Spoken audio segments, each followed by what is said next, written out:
오늘 밤 여러분과 함께 우리에게 너무나도 익숙하지만 그 깊은 의미는 종종 잊히곤 하는 상징, 바로 십자가에 대한 이야기를 나누고 싶습니다. 이 이야기가 여러분의 마음에 깊은 울림을 준다면 하나님의 은혜가 더 널리 퍼져나갈 수 있도록 이 영상을 소중한 분들과 나눠주시고 저희 채널을 구독하여 이 귀한 여정에 동참해 주시길 바랍니다. 여러분의 작은 실천이 저희에게는 큰 힘이 되며 참여하시는 모든 분들의 삶에 하나님의 크신 축복이 함께하기를 기도합니다. 성경 갈라디아서 6장 14절에서 사도 바울은 이렇게 고백합니다. 그러나 내게는 우리 주 예수 그리스도의 십자가 외에 결코 자랑할 것이 없으니 그리스도로 말미암아 세상이 나를 대하여 십자가에 못 박히고 내가 또한 세상을 대하여 그러하니라. 2차 세계대전이 끝난 직후 폐허가 된 런던의 겨울은 유난히 혹독했습니다. 1946년의 런던은 공습으로 인해 도시 전체가 무너져 내린 거대한 잿더미와 같았죠. 그런데 그 모든 파괴와 절망의 한가운데 기적처럼 굳건히 서 있는 건물이 있었습니다. 바로 세인트 폴 대성당이었습니다. 그리고 그 성당의 가장 높은 첨탑 위에서 마치 모든 것을 굽어보는 듯 십자가가 고요히 빛나고 있었습니다. 전쟁으로 파괴되었다가 재건되던 코번트리 대성당의 모습도 기억에 남습니다. 공사가 거의 마무리될 무렵 거대한 헬리콥터가 7m가 넘는 거대한 나무 십자가를 들어 올려 성당 꼭대기에 세웠습니다. 그 모습은 폐허 속에서 피어나는 희망 그 자체였습니다. 벨젠 강제 수용소의 들판 위에도 그 끔찍한 비극을 위로하듯 거대한 십자가가 서 있습니다. 인류 최초로 에베레스트 정상에 오른 에드먼드 힐러리 경은 그 누구도 밟지 않은 눈과 얼음 속에 작은 십자가를 묻었습니다. 우리에게 십자가는 참으로 익숙한 상징입니다. 많은 분들이 성경책 표지에 새겨진 십자가를 보고 목에 십자가 목걸이를 걸기도 합니다. 도시의 밤을 밝히는 수많은 교회의 붉은 십자가들을 보며 우리는 어떤 생각을 할까요? 가톨릭 성당이든 개신교 교회든 우리 기독교 신앙의 중심에는 바로 이 십자가가 있습니다. 우리가 모두 동의하는 단 하나의 상징, 그것이 바로 십자가입니다. 오늘 밤 저는 여러분께 묻고 싶습니다. 당신에게 십자가는 과연 무엇을 의미합니까? 사도 바울은 세상의 그 어떤 것보다 십자가를 자랑한다고 했습니다. 그는 당대 최고의 지성인이었고 여러 언어에 능통했으며 로마 시민권이라는 막강한 신분도 가졌습니다. 그는 얼마든지 자신의 학식이나 능력을 자랑할 수 있었습니다. 혹은 예수 그리스도의 다른 위대한 면모를 자랑할 수도 있었을 겁니다. 동정녀 마리아에게서 나신 기적적인 탄생, 인류 역사상 가장 위대한 스승으로 칭송받는 그의 가르침, 가난하고 병든 자들을 향한 그의 끝없는 연민과 사회적 공헌, 죽음을 이기고 부활하신 놀라운 능력, 그리고 장차 이 땅에 다시 오셔서 그의 왕국을 세우실 영광스러운 미래. 이 모든 것이 자랑할 만한 것들이지만 바울은 단호하게 말했습니다. 아니, 나는 오직 십자가만을 자랑하노라. 도대체 왜일까요? 잠시 시간을 내어 저 십자가를 함께 바라봅시다. 십자가형은 고대 로마의 가장 잔인하고 굴욕적인 사형 방식이었습니다. 죄수는 며칠 동안이나 고통스럽게 매달려 서서히 죽어갔습니다. 그날 골고다 언덕 위에는 3개의 십자가가 세워졌습니다. 양옆에는 흉악한 강도와 살인자들이, 그리고 그 중앙에는 예수님이 계셨습니다. 로마 병사들은 예수님을 끌고 가 쇠붙이가 박힌 가죽 채찍으로 그의 등을 39번 내리쳤습니다. 살점이 찢겨나가고 피가 낭자했습니다. 그들은 예수님의 머리에 가시로 역근관을 씌워 깊이 눌렀고 무거운 십자가를 그의 상처난 어깨에 지웠습니다. 예루살렘 거리는 축제와 같은 분위기였습니다. 로마의 법을 어기면 어떤 운명을 맞게 되는지 보여주기 위해 사형행렬은 가장 번화한 길을 통과했습니다. 수많은 군중이 그 뒤를 따랐습니다. 예수님의 몇몇 친구들만이 슬픔에 잠겨 그를 따랐을 뿐입니다. 과다한 출혈로 쇠약해진 예수님은 결국 십자가의 무게를 이기지 못하고 쓰러지셨습니다. 그때 구레네 사람 시몬이라는 한 아프리카인이 그의 십자가를 대신 짊어졌습니다. 마침내 처형 장소에 도착하자 병사들은 망설임 없이 예수님의 손과 발에 거대한 못을 박았습니다. 주변을 둘러싼 군중은 조롱하며 외쳤습니다. 남은 구원하면서 왜 자기 자신은 구원하지 못하는가? 어서 내려와 보시지. 기적을 한 번 더 행해보란 말이다. 하지만 예수님은 그곳에 묵묵히 매달려 계셨습니다. 왜 그는 그 끔찍한 고통을 피하지 않으셨을까요? 바로 당신을 위해서였습니다. 바로 우리를 사랑하셨기 때문입니다. 오직 예수 그리스도를 통해서만 우리가 죄를 용서받을 수 있음을 보여주시기 위함이었습니다. 그는 십자가 위에서 우리의 모든 죄를 짊어지셨습니다. 많은 사람들이 제게 묻습니다. 저 같은 사람에게도 희망이 있을까요? 그리스도께서 저를 구원하실 수 있을까요? 스스로를 더럽다고 여기는 사람들, 중독에서 헤어나오지 못하는 사람들, 과거의 잘못에 얽매인 사람들, 마음속에 미움과 편견을 품은 사람들, 공개적으로든 은밀하게든 수많은 악한 일을 저지른 사람들, 그들은 모두 똑같이 묻습니다. 저에게도 희망이 있습니까? 몇 해 전 한 외국 교회의 주교님이 저를 찾아온 적이 있습니다. 그는 영국에서 신학을 공부했고 수십 년간 주교로 봉직한 분이었습니다. 하지만 그는 자신이 구원받았다는 확신이 없다고 고백했습니다. 내 죄가 용서받았는지, 내가 천국에 갈 수 있는지 너무나 많은 의심과 불확실함 속에 살고 있습니다. 저를 위해 기도해 주십시오. 저는 그에게 마치 복음을 처음 듣는 어린아이에게 하듯 아주 단순하고 분명하게 복음을 전했습니다. 그러자 그의 얼굴에 눈물이 흐르기 시작했습니다. 어떤 목사님은 설교를 하던 중에 그리스도를 영접했습니다. 그는 평생 그리스도를 안다고 생각했지만 바로 그 순간 하나님의 성령께서 그의 마음을 어루만지셨던 것입니다. 또 다른 목사님은 죽어가던 딸을 위해 간절히 기도했습니다. 하나님, 제 딸을 살려주신다면 이제부터 오직 성경 말씀만을 전하고 당신의 말씀을 믿음의 말씀으로 받아들이겠습니다. 기적적으로 딸은 회복되었고 1년 안에 그의 교회는 사람들로 가득 찼습니다. 사도 바울이 십자가를 자랑했던 이유는 십자가가 구원에 이르는 유일한 길이기 때문입니다. 그 어떤 다른 것도 우리를 구원할 수 없습니다. 성경은 분명히 말합니다. 어떤 길은 사람이 보기에 바르나 필경은 사망의 길이니라 오직 십자가를 통과하는 단 하나의 길이 있을 뿐입니다. 이것이 바로 많은 사람들이 십자가에 대해 이야기하기를 꺼리는 이유 중 하나입니다. 우리는 구원에 이르는 길이 여러 개라고 생각하고 싶어 합니다. 다양한 예배 방식, 다양한 기도 방법이 있고 하나님은 세상 모든 사람의 기도를 들으신다고 믿고 싶어 합니다. 물론 누구든지 주님의 이름을 부르는 자는 구원을 얻을 것입니다. 그러나 성경이 제시하는 구원의 길은 단 하나입니다. 사도 베드로가 선포했듯이 다른 이로서는 구원을 받을 수 없나니 천하 사람 중에 구원을 받을 만한 다른 이름을 우리에게 주신 일이 없음이라 예수님께서 친히 말씀하셨습니다.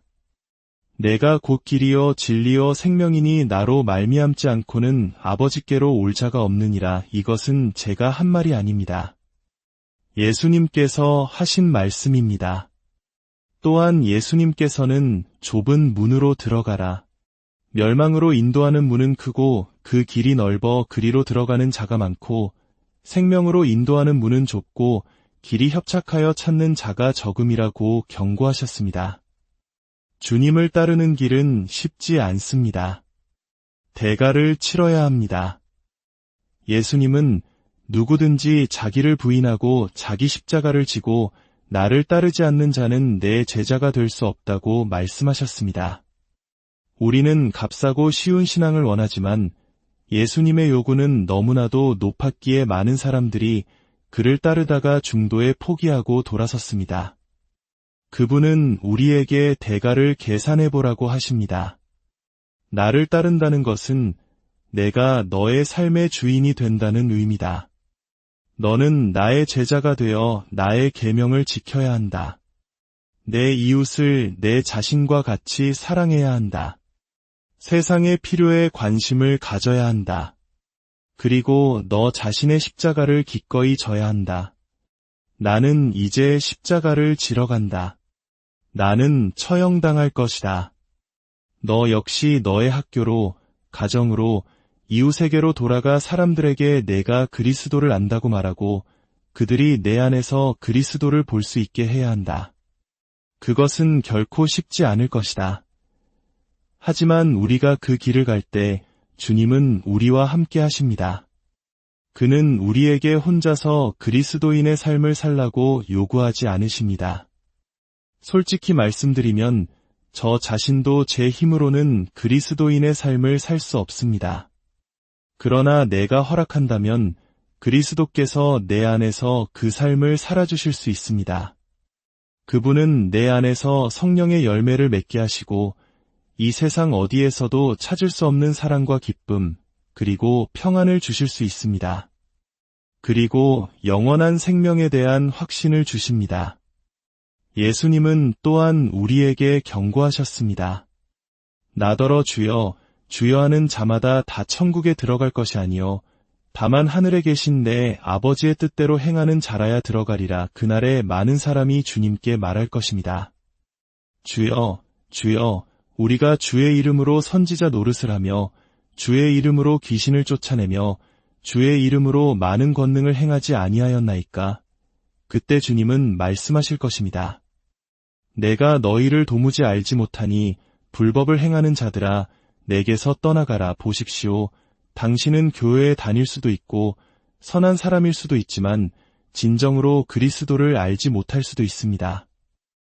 저는 도덕적인 삶을 살면서도 불가지론자이거나 무신론자인 사람들을 많이 알고 있습니다. 당신의 삶 속에서 그리스도를 마음으로 영접하는 순간이 반드시 있어야 합니다. 사도 바울이 십자가를 자랑한 이유는 십자가가 죄의 깊이를 드러내고 하나님의 사랑을 보여주며 구원에 이르는 유일한 길이기 때문입니다.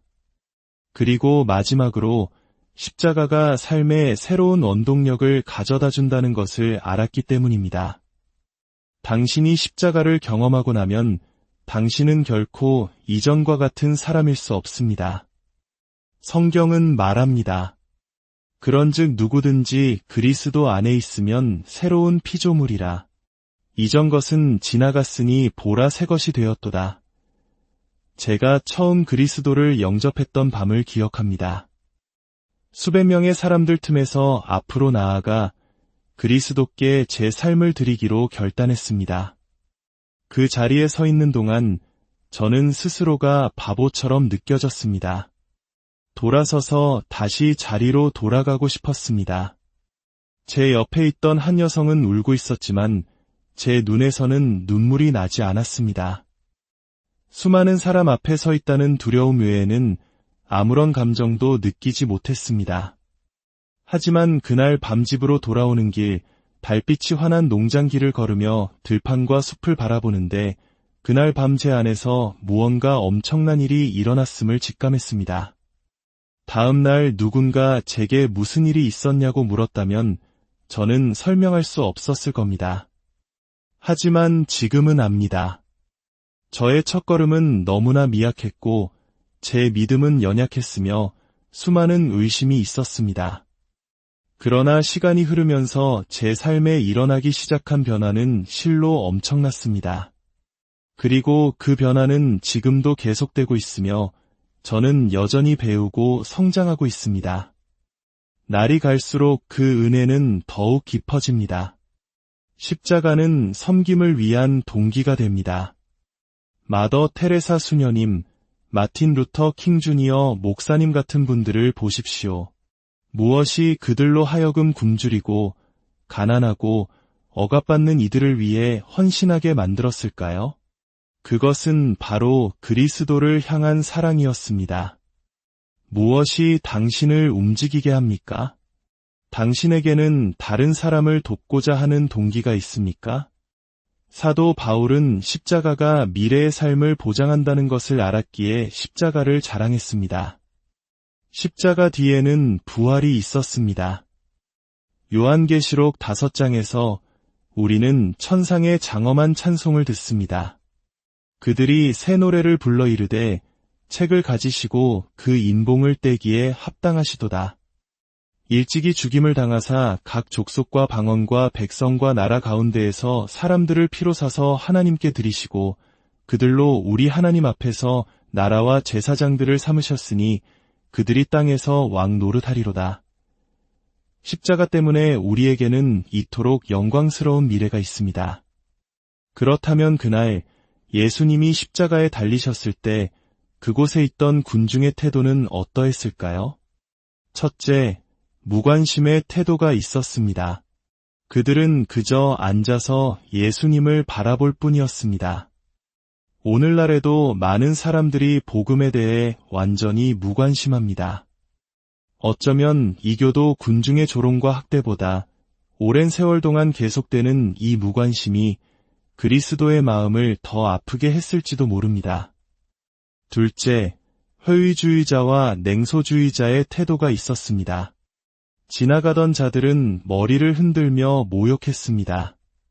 성전을 헐고 사흘에 짓는 자여, 내 자신을 구원하여 십자가에서 내려오라. 아마 오늘 이 자리에도 회의적인 분들이 계실 겁니다. 하지만 수많은 회의주의자들이 집회에 왔다가 삶이 변화되는 것을 저는 목격했습니다. 그리고 마지막으로 구원하는 태도가 있습니다. 예수님의 십자가 곁에는 그의 어머니 마리아와 이모, 그리고 막달라 마리아가 서 있었습니다. 그리고 그곳에는 진실로 이 사람은 하나님의 아들이었도다 라고 선언한 백부장이 있었습니다. 십자가는 모든 언어로 우리를 초대합니다. 십자가로 오십시오. 그곳에서 구원을 찾으십시오. 십자가로 와서 평화를 찾으십시오. 십자가로 와서 용서를 찾으십시오. 오라는 것은 성경 전체를 관통하는 하나님의 초대입니다. 수고하고 무거운 짐 진 자들아, 다 내게로 오라. 내가 너희를 쉬게 하리라. 오늘 밤 저는 당신을 십자가로 초대합니다. 당신은 물을지도 모릅니다. 제가 무엇을 해야 합니까? 3가지가 필요합니다. 첫째, 당신의 죄를 회개해야 합니다. 회개는 방향을 바꾸는 것입니다. 당신의 생각, 당신의 마음, 당신의 태도와 삶의 방식을 바꾸는 것입니다. 그리스도께서 당신의 삶을 다스리시도록 내어드리는 것입니다. 하나님, 저는 죄인입니다. 제가 잘못했습니다. 저를 용서해 주십시오. 이것이 회개입니다. 둘째, 믿음으로 그분을 영접해야 합니다. 믿음이란 당신 자신을 온전히 그리스도께 맡기는 것을 의미합니다. 당신의 모든 희망을 오직 그분께만 두는 것입니다. 그분은 당신이 구원을 위해 전적으로 그리고 완전하게 신뢰하는 유일한 분이 되셔야 합니다. 셋째, 이 결단을 공개적으로 해야 합니다. 예수님은 말씀하셨습니다. 누구든지 사람 앞에서 나를 시인하면 나도 하늘에 계신 내 아버지 앞에서 그를 시인할 것이요. 누구든지 사람 앞에서 나를 부인하면 나도 하늘에 계신 내 아버지 앞에서 그를 부인하리라. 오늘이 바로 구원의 날입니다. 지금이 바로 은혜 받을 만한 때입니다. 성경 어디에도 우리에게 내일이 약속되어 있다는 구절은 없습니다. 당신은 우연히 이곳에 있는 것이 아닙니다. 저는 당신이 하나님의 섭리 안에서 이 자리에 있다고 믿습니다. 당신에게는 선택이 필요합니다. 여호수아는 말했습니다.